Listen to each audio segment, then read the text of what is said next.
Hola, bienvenidos a este inicio de la Escuela de Familias, un nuevo formato en el cual voy a continuar lo que los cursos anteriores vengo realizando sobre escuelas para padres y hace ya tiempo que vengo hablando sobre el nuevo concepto de escuela completa para las familias.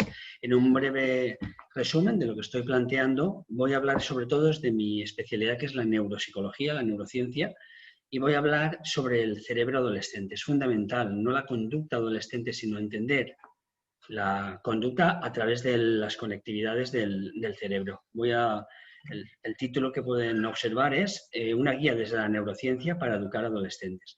Ustedes podrán seguir en directo esta transmisión todos los miércoles de 10 a 11:20 y en diferido todos los martes en Televisión Peluche, en la televisión local de Albatera, los martes a partir de las 9 de la noche.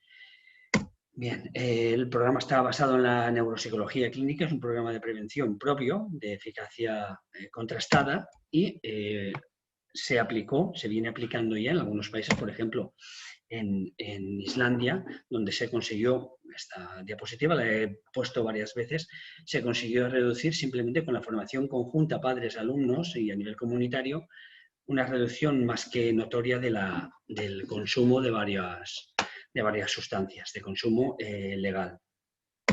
Bien, el objetivo es, frente a factores de riesgo, aumentar los factores de protección y para ello tenemos que aprender a cuidar el cerebro y saber decir no, la gestión del estrés en adolescentes y protegerse con suficiente autoestima. Estos tres conceptos, la formación, la gestión del estrés y la autoestima, son imprescindibles para que cualquier programa tuviera éxito en la prevención. La formación es necesaria, pero no es suficiente. Bien, estos programas, los puntos 2 y el 3, son las carencias más importantes en la formación que ha habido durante muchísimo tiempo en la prevención, sobre todo en adolescentes, como pueden observar. El objetivo, digo, es aumentar esos programas, esos factores de protección. ¿Y con qué programas en concreto? Para que ustedes los conozcan, los que voy a utilizar con adolescentes en concreto, yo utilizo estos. El Wolf Management Training, el entrenamiento manejo de objetivos, porque desarrolla aspectos del cerebro, impulsividad disfuncional, toma de decisiones adecuadas, capacidad de atención a aspectos colaterales, funciona muy bien, lo cierto. El programa de formación en sustancias y en adicciones también a no sustancias, y en programa de capacitación en habilidades de gestión de las funciones ejecutivas para adolescentes, un programa propio que ya he publicado en varias revistas de impacto. Bien. El índice que voy a seguir en este curso es el siguiente. ¿Cómo se inicia la entrada en la adolescencia? ¿Qué características tiene el cerebro en formación? El desarrollar el aspecto fundamental del cerebro, que es aprender, para lo bueno o para lo malo. El cerebro en desarrollo, hasta los 24 años fundamentalmente, va aprendiendo todo lo que tiene que es necesario. Características del sueño, porque es necesario, especialmente durante la adolescencia, con unas características muy importantes, y saber qué tienen que prevenir los padres, a quienes va dirigido esta formación. ¿Por qué las conductas de riesgo? ¿Cómo saberlas, cómo reconocerlas y cómo prevenirlas? La invasión digital del cerebro adolescente es muy importante. La digitalización de nuestra cultura, todos los aspectos han venido para quedarse. Es muy importante saber cómo intervenir con esta cuestión. Las sustancias y el estrés y cómo ocurren las enfermedades mentales y las diferencias por cada uno de los géneros. Bien. En la entrada a la adolescencia he preparado una breve introducción, que es la que voy a trabajar hoy, pero antes de imbuirme en ella, quiero señalar estos puntos, porque esta escuela de familias es una continuación de la escuela de padres para niños y quiero recordar algunas cosas que son muy importantes. Vale. En el curso anterior existen grabadas en la página de la unidad municipal de neuropsicología y prevención municipal, existen grabadas ponen en YouTube, Unidad Municipal de Neuropsicología y Prevención Municipal, y tienen todas estas charlas que grabamos durante el curso anterior y parte de hace 2 años, estas charlas, principios para el desarrollo cerebral pleno, porque es muy importante que los padres conozcan cómo, cuándo aparecen ciertos hitos en el desarrollo cerebral y cuándo deben de alarmarse y, sobre todo, trabajé muchísimo cómo deben intervenir. El trabajo fue fundamentalmente de los 0 a los 10 años. Herramientas que deben desarrollar los padres para el desarrollo cerebral, cómo motivar la conducta del niño, cómo crear alternativas al castigo, aprender a poner límites sin dramas, capacitar para la empatía y la comunicación y, finalmente, ¿por qué es tan importante este concepto tan novedoso? Está sonando mucho, cómo desarrollar la inteligencia emocional en nuestros hijos. Vínculo, confianza, los miedos, la asertividad y el desarrollo del cerebro intelectual. Esta parte es la parte más importante de desarrollo de nuestro cerebro, que es una continuación durante la adolescencia de los primeros años. Precisamente esto que estoy señalando ahora mismo con el cursor son las partes que después van a tener una ligera desviación atípica del crecimiento estandarizado, es decir, no tiene por qué ser estable en todo el desarrollo. Los aspectos más importantes son la atención, memoria, lenguaje, la inteligencia visual es muy importante, el autocontrol y la creatividad. Esto fue lo que estuvimos trabajando en aquellos momentos. Todo lo tienen además grabado en la escuela para padres de Albatera. Pueden poner en mi blog de la Unidad Municipal de Neuropsicología y que aquí estoy mostrándoles algunos escritos. Hay más de 3 libros y medio, 4 ya, sobre el desarrollo de la neurociencia. Tiene un largo alcance, llevo trabajando con esto muchísimo tiempo y tiene repercusiones a nivel también internacional. Para acceder a ella pueden acceder directamente desde la página web del Ayuntamiento, albatera.org, y en este icono del cerebro pueden acceder directamente. La página web es albapadres.es. Me estoy dando cuenta de que estoy grabando sin mascarilla, dada la situación, pero también puedo anunciarles que estoy solo. Es decir, que no es necesario tampoco incidir en esa cuestión para que al vocalizar puedan ustedes entenderme estos conceptos que son muy interesantes y vocalizar mejor para que se me entienda. Al estar solo tampoco es, creo, necesario grabarlo. Bien, los resultados de la investigación actual han demostrado que las dificultades de los padres en la infancia, sobre todo a nivel español, es por una falta de competencias, y ahora explicaré este concepto, familiares, que son habilidades limitadas para resolver problemas en familia, habilidades de manejo emocional, habilidades de negociación, habilidades de manejo de conflictos y, en lugar de ver dichas dificultades como síntomas de una pretendida patología parental, lo importantísimo es formar a los padres para que acrezcan en capacidades y en competencias, efectivamente. La mayoría de los programas para niños y adolescentes han estado dirigidos solo a la persona. Sin embargo, la investigación nacional e internacional no solamente sugiere, sino que la eficacia mayor, eficacias contrastadas, que las intervenciones deben ser realizadas en un contexto para la formación completa, cotidiana y continua de la familia. Bien, muchos padres carecen de esas habilidades cognitivas para darse cuenta cuando están empezando a ocurrir cierto tipo de cosas y además para beneficiarse de dichos programas o incluso de tratamientos, por lo cual decidí también, y hace bastante tiempo, cambiar el concepto de escuela de padres por la de escuela de familias. Bien.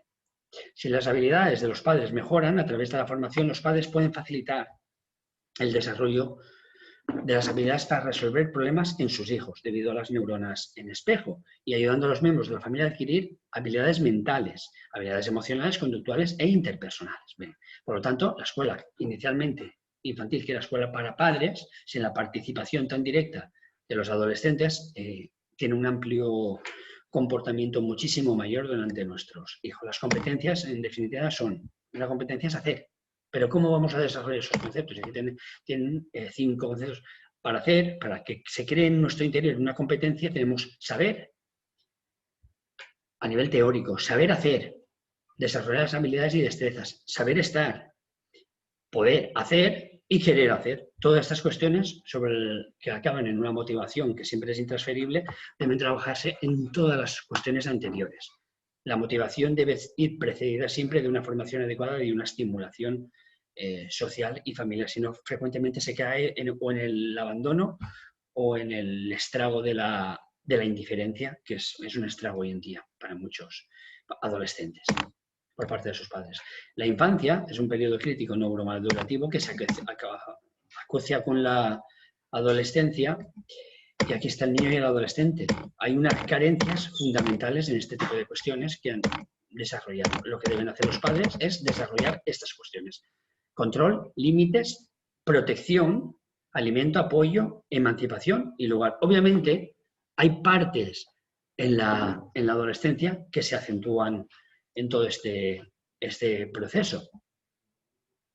Si no desarrollamos bien, sobre todo durante la adolescencia, estos conceptos, los adolescentes van a desarrollar invariablemente, en muchísimos estudios aparecen, una necesidad de gratificaciones inmediatas, una intolerancia a la frustración y una superficialidad e instrumentación de las relaciones. Por ello, ustedes durante la adolescencia, todo lo que creían saber sobre sus hijos en la turbulenta época de la vida llamada adolescencia parece vuelta del revés. Es lo que han notado. Su hijo o su hija parece atrapado en algún punto intermedio entre la infancia y la madurez, aún en manos de sentimientos sumamente confusos y un comportamiento impulsivo. Pero física e intelectualmente es más hombre que niño. Experimentan los adolescentes con la identidad y lo fundamental de esta es la apariencia. Como padres, sé que hasta hace muy pocos años la neurociencia del cerebro adolescente contaba con pocos recursos económicos, se estudiaba poco y evidentemente poco era lo que de ella se sabía. Los científicos de hecho pensaban erróneamente, como luego se demostró desde la psicología, pero no desde la neurociencia, que el crecimiento del cerebro estaba prácticamente terminando cuando el niño entraba en el jardín de infancia. Esta es la razón de que durante los últimos 20 años, los padres de bebés, por ejemplo, y niños pequeños con la mejor voluntad de participar activamente en la educación de sus hijos, hayan llenado a estos de herramientas y accesorios de aprendizaje. Y yo recuerdo, no hace mucho, hace 14, 15 años, DVDs como el Baby Einstein o el Baby Mozart o el Discovery Kids. Todo esto se ha demostrado que no tiene eficacia contrastada. Es asombroso, pero la neurociencia ha demostrado muchos cambios. El cerebro adolescente, en concreto, nos ha dado muchísima información. Muchos padres se han puesto en contacto conmigo desde hace prácticamente 30 años que vengo trabajando en el desarrollo cerebral de los niños y me han pedido que ponga por escrito, y ahora lo estoy haciendo primero en formación, en vídeos, que son más accesibles en YouTube, y doy gracias al Ayuntamiento también que me da esta oportunidad de grabarlo, los conocimientos actualizados, estamos en octubre del 2020, de todos estos conceptos. Casi todo el mundo decía, que hace muy poquito tiempo, hace 10 años, que el cerebro adolescente era muy parecido al del adulto, con unas cuantas horas de rodaje menos, que había que entrenarlo. El problema de tal supuesto es que es falso, completamente falso. Existen otros malentendidos y otros mitos sobre el cerebro y la conducta del adolescente, tan asentados hoy que constituyen creencias convencionalmente aceptadas. Estos son los más importantes y que trataré profundamente en esta escuela de familias. Los mitos, leyendas, falsedades que forman parte del ideario colectivo son: los adolescentes son impulsivos y sensibles debido a una explosión hormonal. Se rebelan y se oponen a todo porque quieren ser difíciles y diferentes. Estamos culpabilizando. Estamos echando también la culpa a una explosión hormonal. Si de vez en cuando se pasan con el alcohol, este fin de semana hemos sabido algo también en Albatera sobre una fantástica reunión en tiempos COVID de esto. Es maravilloso. Es ironía, no se entiende en los medios la ironía. Bien. Cuando se pasa con el alcohol o con otras sustancias, sin el consentimiento de sus padres, no pasa nada, porque su cerebro es resiliente, es decir, y se recuperarán sin sufrir ningún efecto permanente. El tercer supuesto es que todo se decide en la pubertad, cualesquiera que sean su coeficiente intelectual o sus dotes evidentes, de letras o de ciencias, así va a seguir el resto de su vida. Todo esto son premisas falsas. La ciencia ya ha demostrado que todo esto son premisas falsas. El cerebro adolescente se encuentra en un momento muy especial de su desarrollo.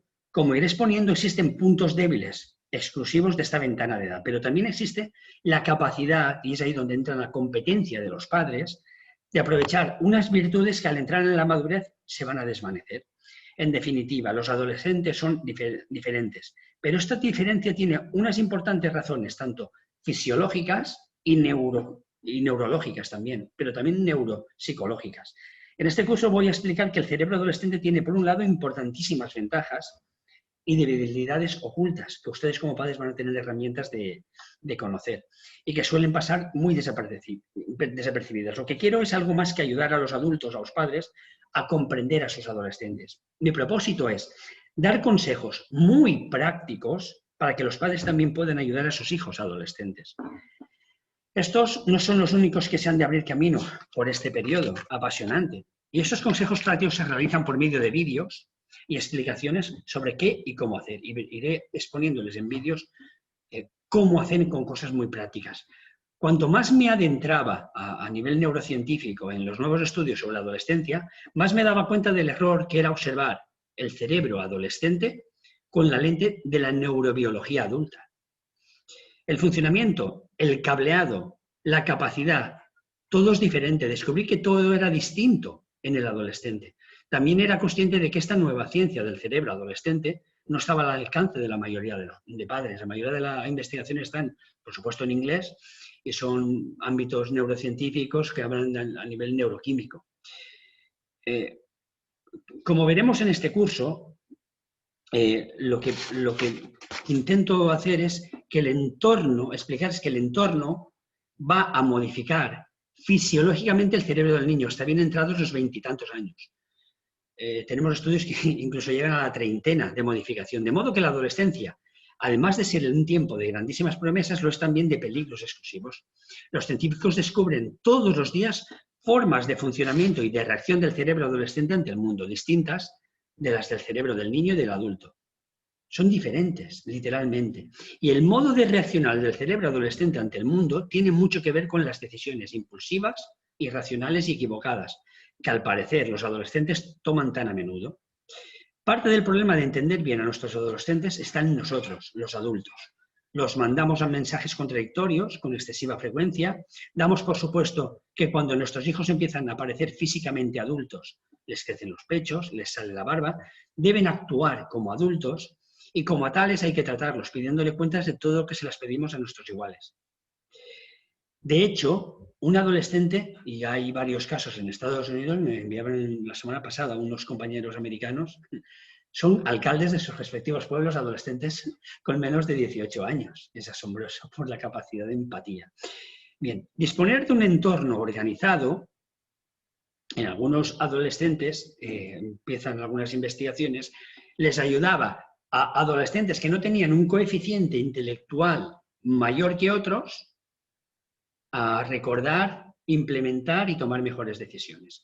Al poner casquetes de análisis cerebral de activaciones de partes del cerebro en concreto, se demostró que efectivamente se activaban partes del cerebro, es para que vean ustedes como que a veces por ensayo y error, cómo se activaban partes del cerebro que tenían mucha más eficacia en implementar buenos exámenes o tener buenos resultados académicos.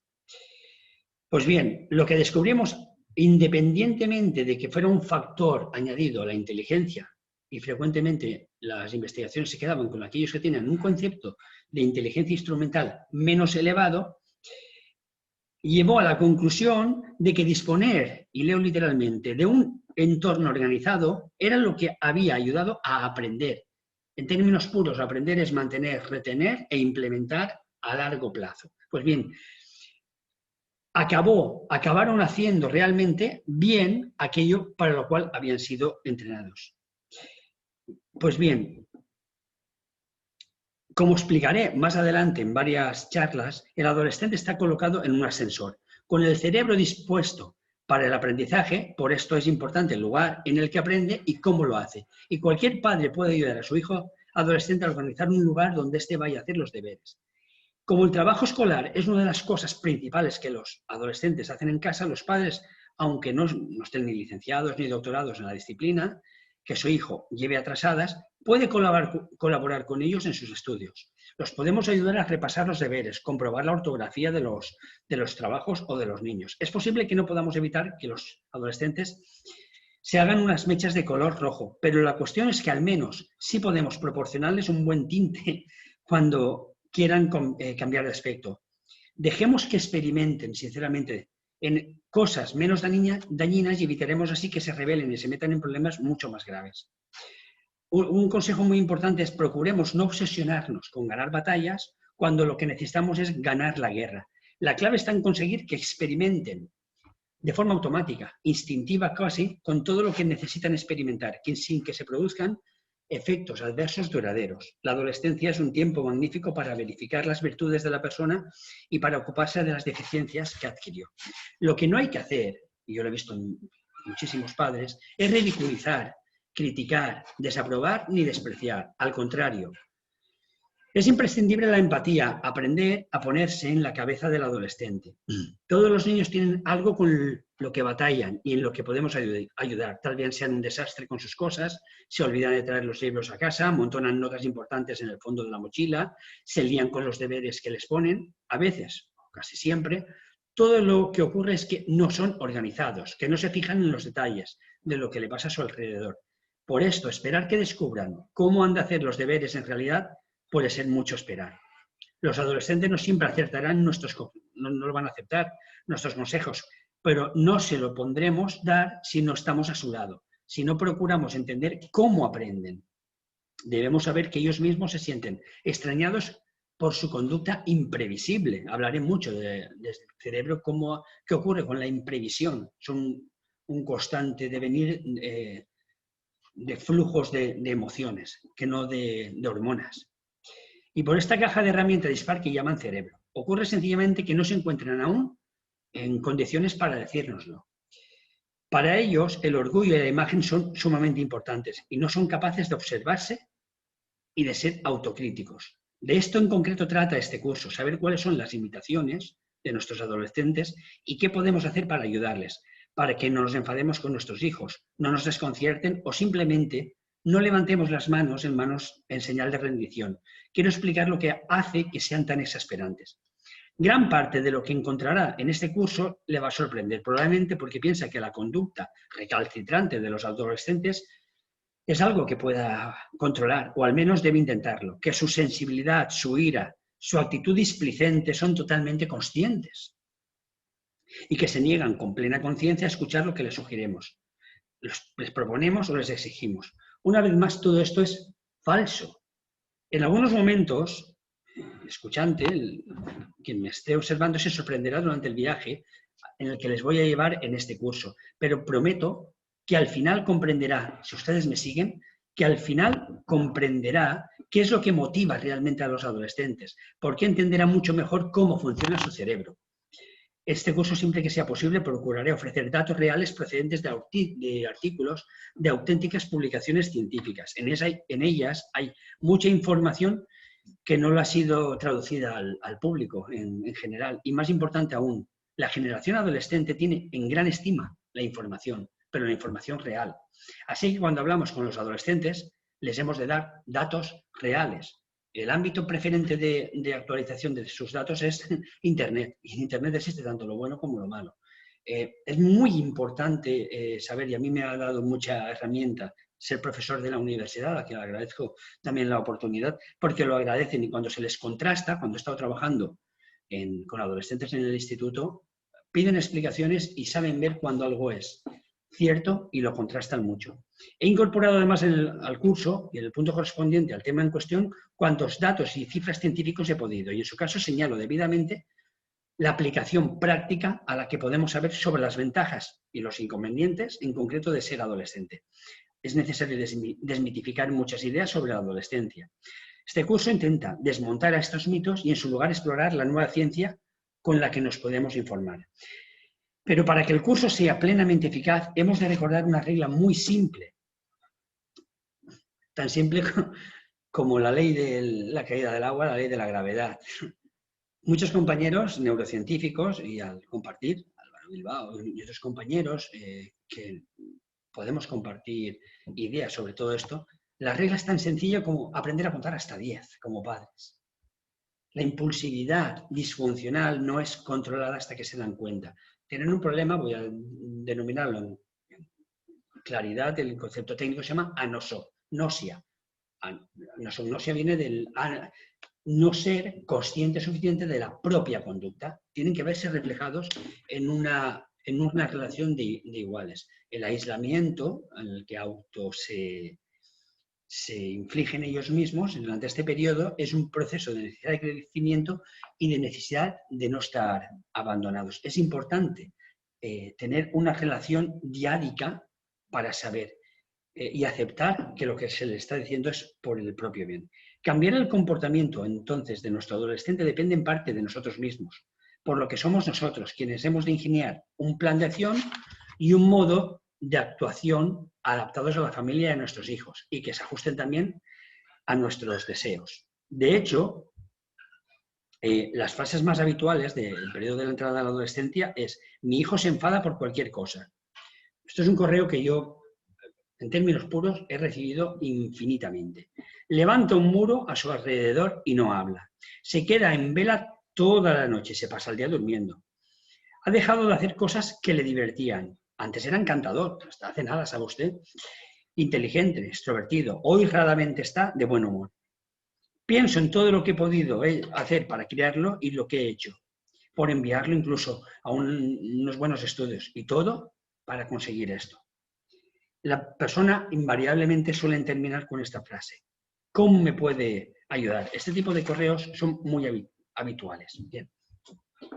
Lo importante es que, cuando les respondo, es que hoy los científicos saben que las principales hormonas sexuales, la testosterona, el estrógeno, la progesterona, desencadenan en los adolescentes cambios físicos: la voz grave, el vello facial de los chicos y el desarrollo de los pechos, y el inicio de la menstruación en las chicas. Las hormonas sexuales están presentes en ambos sexos, pero con la aparición de la pubertad, cerca de los 11 años, la concentración de estas sustancias cambia espectacularmente. En las chicas, el estrógeno y la progesterona fluctúan con el ciclo menstrual. Ambas hormonas están vinculadas a determinadas sustancias químicas del cerebro que controlan el estado de ánimo, por lo que cualquier chica contenta y sonriente de 14 años puede tener un colapso emocional en el que le cueste cerrar la puerta del dormitorio. En los chicos, la testosterona cuenta con receptores especialmente amables en la amígdala, la estructura del cerebro que controla la reacción de luchar o huir, es decir, la agresión o el miedo. Antes de dejar atrás la adolescencia, el varón, el chico, puede tener en el cuerpo 30 veces más testosterona que antes de iniciar la pubertad. Las hormonas sexuales son particularmente activas en el sistema límbico. Quienes me hayan seguido a lo largo del tiempo en las escuelas de padres, he hablado del sistema límbico infinidad de veces, que es el centro emocional del cerebro. Esto explica en parte por qué los adolescentes no solo son emocionalmente inestables, sino que llegan incluso a buscar experiencias de riesgo, de mucha carga emocional. Por ejemplo, desde un libro que les haga llorar hasta subirse a la montaña rusa para chillar a gusto. Esta espada de doble filo, con un cerebro siempre al acecho y ansioso de estímulos, pero incapaz todavía de tomar decisiones maduras, golpea con fuerza a los adolescentes, y las consecuencias para ellos y para sus familias a veces pueden ser catastróficas, y a veces lo ha sido. Los científicos saben desde hace mucho tiempo cómo funcionan las hormonas, pero ha sido en los últimos 5 o 10 años, sí, cuando han podido averiguar por qué funcionan así. Las hormonas sexuales están presentes desde el nacimiento, de modo que se queda en estado de hibernación durante más de 10 años. ¿Qué es entonces lo que activa para que se inicie la pubertad? Hace pocos años, los investigadores descubrieron que la pubertad comienza con lo que parece ser un juego de dominó hormonal, que inicia un gen que produce una proteína singular, voy a decirle el nombre, llamada quispeptina, de beso, quispeptina. Bien. En el hipotálamo, la parte del cerebro que regula el crecimiento, el metabolismo, la asimilación en todos los sentidos. Cuando la proteína, esa proteína llamada quispeptina, conecta con los receptores de otros genes, cuando los besa, quis, provoca que la glándula pituitaria libere el resto de sus hormonas. Estas explosiones entonces de testosterona, estrógeno y progesterona activan a su vez los testículos y los ovarios. Cuando se descubrieron las hormonas sexuales durante el siglo XX, pasaron a ser la teoría dominante sobre la conducta adolescente y su explicación favorita. El problema de esta teoría es que los adolescentes no tienen mayores niveles de hormonas que los adultos jóvenes. Simplemente reaccionan de forma distinta a las hormonas. Por ejemplo, la adolescencia es una época de mayor reactividad y reactancia al estrés, lo cual puede explicar en parte por qué los trastornos de ansiedad, incluido el de pánico, suele aparecer durante la pubertad. Lo único que ocurre es que el adolescente no tiene la misma tolerancia al estrés que el adulto.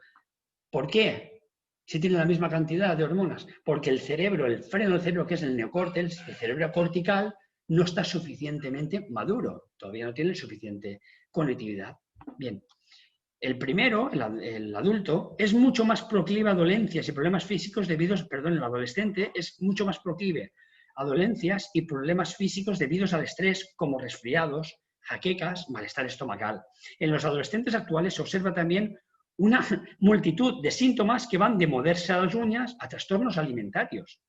Hoy, como nunca antes en la historia de la humanidad, los adolescentes reciben un constante bombardeo de estímulos en casa, la escuela, los iguales, y no de menor importancia de los medios de comunicación e Internet.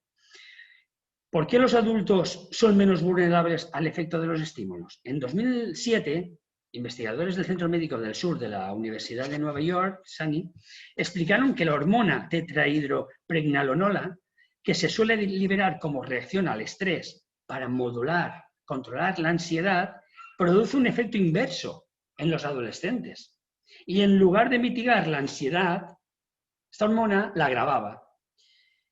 En el adulto, esta hormona del estrés actúa como un tranquilizante natural en el cerebro y produce un efecto relajante al cabo de media hora de producirse el suceso desencadenante de la ansiedad. Pero era contradictorio con lo que ocurría en el cerebro adolescente. En ratones adolescentes, este THP es ineficaz para inhibir la ansiedad, de modo que la ansiedad en adolescentes va a generar más ansiedad, y más aún en los adolescentes. Y para ello existía una razón biológica. Para entender bien por qué los adolescentes son de ánimo inestable, impulsivos, se aburrían más fácilmente, por qué se comportaban mal determinadamente, responden de mala forma y no atienden, por qué el alcohol y las drogas son tan peligrosas, en concreto para ellos, y por qué toman decisiones imprudentes sobre la bebida, la conducción, el sexo y todo lo que queramos añadir, debemos observar sus circuitos cerebrales y buscar en ellos las debidas respuestas. La mayor secreción de hormonas sexuales es el marcador biológico de la pubertad. La transformación fisiológica del niño en un ser humano sexualmente maduro, aunque todavía no en un verdadero adulto. Pues bien, las hormonas pueden explicar parte de lo que ocurre, pero el cerebro adolescente, pasan muchas más cosas. Se forman nuevas conexiones entre sus diferentes zonas y empiezan a fluir muchas sustancias químicas, llamadas neurotransmisores, los mensajeros del cerebro. Por esto, la adolescencia es una época realmente asombrosa. Debido a la flexibilidad y el crecimiento del cerebro, el adolescente tiene una ventana de oportunidad que le da mayor capacidad para conseguir cosas magníficas. Pero la flexibilidad, el crecimiento, la euforia, tienen sus pros y sus contras. Porque el cerebro abierto y excitable también se puede ver afectado negativamente por el estrés, las drogas, las sustancias químicas y muchos cambios del entorno. Y debido al cerebro a menudo hiperactivo del adolescente, estos efectos se pueden traducir en problemas muchísimo más graves que cuando afectan a los adultos. Pues bien, lo que nos hemos encontrado es que a nivel neuropsicológico, lo que deben observar los padres, lo tienen aquí en el cursor, control, límites, protección, alimento, apoyo, emancipación y lugar, es falta de empatía y entender que no es algo personal, escasa planificación. Debemos ayudarles a entender la necesidad que tienen de que un otro les ayude a planificar, a organizarse, a llevar cosas en el cerebro secuencialmente, que es la memoria del trabajo, a estar atento a las cosas importantes, a ser perseverantes y un comportamiento que se vaya acercando a lo necesario sin estar constantemente recriminándoles su mala conducta, para evitar acusarles de una impulsividad constante o incluso acusaciones cotidianas de insultos. Bien, lo que necesitan funcionalmente es esto: generosidad, paciencia, ternura, que sigamos jugando con ellos, sentido del humor, saber que todos tenemos derecho a ser imperfectos, desarrollar el humor, la imaginación, flexibilidad, autocontrol, equilibrio y sentido común. Esto me lo envió una madre sobre cómo desarrollar a nuestros hijos felices, y lo he adaptado para la adolescencia y creo que es muy, muy adecuado. Bien. Del 2005 al 2020 me he encontrado que las investigaciones apuntaban en estas cuestiones. 1 de cada 5 niños tiene un problema de salud mental, por ejemplo, 43% de TDAH, depresión en adolescentes había subido al 37%, la tasa de suicidios adolescentes de 10 a 14 años era del 200% en crecimiento. Los datos también indicaban que el 50% de los trastornos mentales de los adultos surgían en la adolescencia. 1 de cada 10 alumnos en secundaria estaba sin diagnosticar un problema de salud mental, por ejemplo. Esta comunidad valenciana también tenía 7 puntos de media, fracaso escolar. Los chavales hoy en día estaban privados de elementos esenciales para llevar una infancia y sobre todo una adolescencia sana. ¿Qué deberían tener los niños? Padres emocionalmente disponibles. Y atención, no solamente en la infancia, especialmente importantísimo en la adolescencia. Límites cada vez más definidos, responsabilidades muy adecuadas, nutrición y sueño adecuado. Un adolescente debe dormir más que un niño, una media de 9,5 horas al día. Y explicaré en una charla específicamente sobre la cuestión del sueño. Ejercicio al aire libre por el oxígeno y juegos creativos, sentirse involucrado en algo. ¿Pero qué tienen?